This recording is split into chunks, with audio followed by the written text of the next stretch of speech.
ব্রাউজারে অনেক ধরনের তথ্য উপাত্ত জমা থাকে, বিশেষ করে বিভিন্ন ধরনের ওয়েবসাইট, ব্যবহারকারীর পাসওয়ার্ড, ব্রাউজিং হিস্ট্রি, ডাউনলোড করা ডেটা সহ অনেক তথ্য। ফলে কখনো কখনো ব্রাউজার স্লো হয়ে পড়ে। তবে কিছু কৌশল অবলম্বন করলে এই সমস্যা দূর হবে। গুগল ক্রোম যেভাবে ফাস্ট করবেন, প্রথমে আমাদের গুগল ক্রোমে যেতে হবে। এরপর customise and control Google Chrome এখানে ক্লিক করতে হবে। এরপর মোর টুলসে এসে ক্লিয়ার ব্রাউজিং ডাটাতে ক্লিক করতে হবে। এখানে আসার পর দুটি অপশন পাওয়া যাবে, একটা বেসিক আর একটা অ্যাডভান্স। আমাদের অ্যাডভান্সে ক্লিক করতে হবে।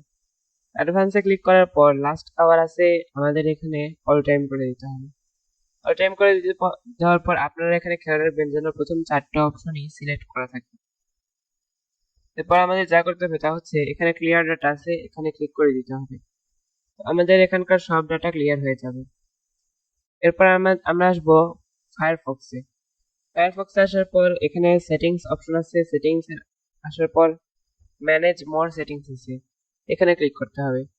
এখানে আসার পর প্রাইভেসি অ্যান্ড সিকিউরিটিতে আসতে হবে। সিকিউরিটিতে আসার পর একটু স্ক্রল করলেই পাওয়া যাবে হচ্ছে delete cookies and site data when Firefox is closed, এখানে টিক চিহ্ন দিয়ে দিতে হবে। এরপরে আমাদের ক্লোজ করে দিতে হবে। তো এটুকু করার পর আমাদের যে সাইট ডাটাগুলো ছিল অথবা কুকিজ গুলো ছিল সেগুলো ডিলিট হয়ে যাবে। তো এই ছিল আমার আজকের ভিডিওটি ভালো লাগলে লাইক, কমেন্ট, শেয়ার করবেন এবং সাবস্ক্রাইব করতে ভুলবেন না।